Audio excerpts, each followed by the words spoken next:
шүкір осы күнге де жеттік. Бұл күнге жету үшін Алматыға бір рет бару ғана жеткілікті болды. Мерекенің қайнатасы, яғни менің әкем Мереке екеумізге керемет сыйлық жасады. Қазір қандай сыйлық екен көретін боламыз. Дайынсың ба? Қандай сыйлық? Көреміз, кеттік. Мереке, қандай сыйлықты ойлайсың примерно? Қой, мен қайнамай. Қазір көреміз. Мен ол сыйлықты уже көріп қойдым, ал Мерекенің көргендегі реакциясы бөлек болады. Андай сыйлықты мен әкемнен күткен жоқпын, честно. Ал Мерекенің көзін жұмып, қазір сыйлығын көрсетсе табыстайтын боламыз. Әй, құрсын, мен алдым.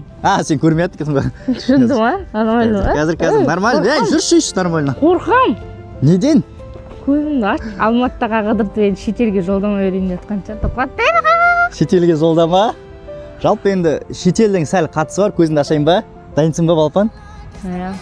Бір, екі, үш. Ашшы. Міне.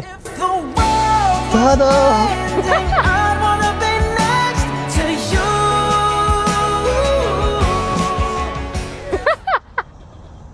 Не гүлесің сен? Не гүлесің? Жоқпыш бар қасқа. Мен право оқып осы машинада айдайын деп ойлап жүредім. Айдайсың бұйырса? Көлікті соқты, бірақ одан бөлек әпше дәрісік сыйлықтар кеттік. Яғни, бұл біздің екінші сыйлық.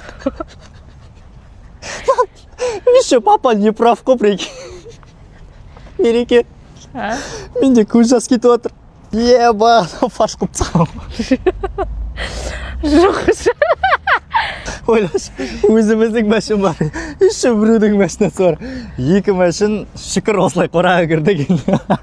Мереке, ойын қалай? Дым? Қалай дым? Адам аман болса болды. Адам аман. Дүние келеді кетеді ол қолдан. Мәшін аман емес қой. Ердәулет айтқандай, дүнияны жүрекке салма. Бір минус бар, осының ақшасын екеуміз төлеу керекпіз.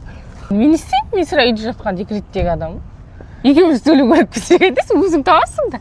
Шынды ма? Поддержкашы жаңағы. Ой, маған бәрі.